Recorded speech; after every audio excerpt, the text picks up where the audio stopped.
Hi everyone, back with me again in this channel. On today's video, I'm going to show you how to add another column in Google Docs. So here I've already made a table in Google Docs, but I want to add another columns in here.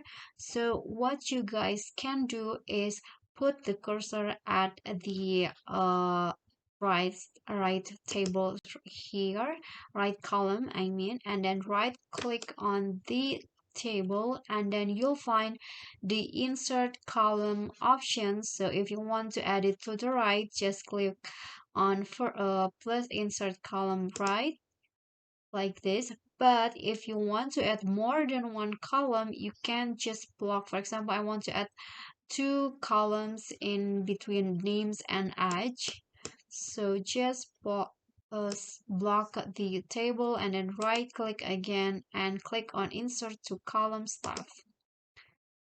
Okay, so that's it for me. That is how you can add another column in Google Docs. So easy.